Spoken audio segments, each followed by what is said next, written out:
Samut gikna kantai bukantobi sitalin semli bat I liderin warjom na maupu Iwan rihun surong na lensing bat I dafi shisha mensong na kado hati kila sajiat chaka dance fitness certificate program ke basan sedem ya kaban pelong daka International Association of Human Values IAHV haka Art of Living International Center kabadan na Bangalore. Ya kani program ay jkai layo jengkershan run ke Ministry of Culture jeng Sarkar India. Ya kisab bakarpang jeng inik samla la seimadan daka Meklayas Talent Search Organization daka ban nakapor ke pelong Kirsan yako ban pencelurik samla ban seimadan ni lagi kisab bakarpang. Ka organisasi jongi kadai ka bapun ya ya kami khali askota dan andai mentala arsnem ni klamla su bandai kata nomor ka jung don jung ni pandemik.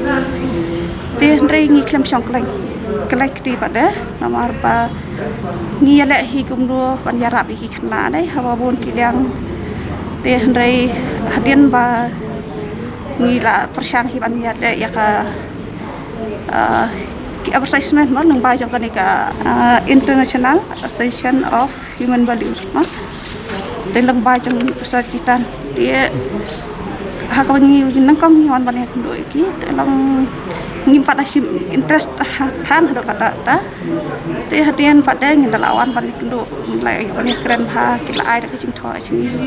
te ngiru ngis ngau don kata cing kit kli na kontawan ngko ya ban penkiu ki kena mo Andri ngidai bantip pada kumdo bangin rai ki kena kumdo bangin penkiu ki kena ngidai bantip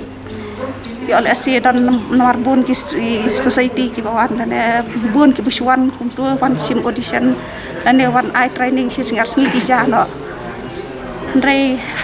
hadin bangil ai kendo pada ngilai song meeting arsin lai sia tengi slow kan kalong kababiang hai na kunta ki kena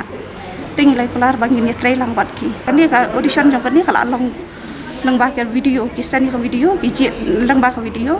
dikbisa kibasa jiat ni safon pada iki kani kaling ni yo I hapo YouTube channel dan ngi screenshot kan bagi hapo YouTube channel ngi screenshot dan dalam screenshot I paro ki bahing jonga ki pha yang yong bapi bapin yo I bapinang banshat de hakano ru ka banshat balechat competition nga sat let hi dan I men jonga I pa jonga I me baro ki bahing ki pha yang banshat rendang ala dep chat ki pha chat online ban sen WhatsApp kasni Friday te ngadang si wan sang kai gitu ki pentip ki men jonga ba iPhone itai ong ba vila jajet update last Friday shalong or siman de shalong dan ngas no men ken ba ki ong le shalong ka wei bangadon nalajong ngadon ngakwa te tahi kisah imam moi ong ban apnaka report naki family shiyeng ban ada imsha te mosha do Bangalore min shulet direct manita yo kimsha romo te ngiyathu kan sing ong bangin hamle training sha Bangalore te kila ya perkhat hi shiba shi yeng do me ipa himen ru lai perkhat lang hi te ki ong la yang kila ya le daka conference kila conference image itu le conference haka ju mobile te bakin ya ben lang bakin phaben ta kila conference hakan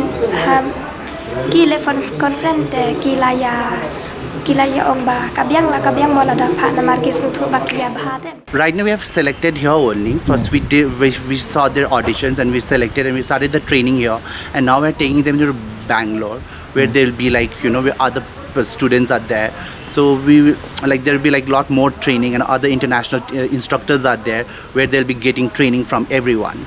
just for a week, and you can see how they have done and progress in 1 week. There are a large number of youth who are not very who are not very academically inclined. They don't excel in academics, and because they have no other opportunity, they have to keep on doing that. So instead of that, they can come and avail an opportunity like this. So anyone who has talent in Meghalaya in dance, in music, can contact the MTSO organization, and they will send their videos and details to us for future selection.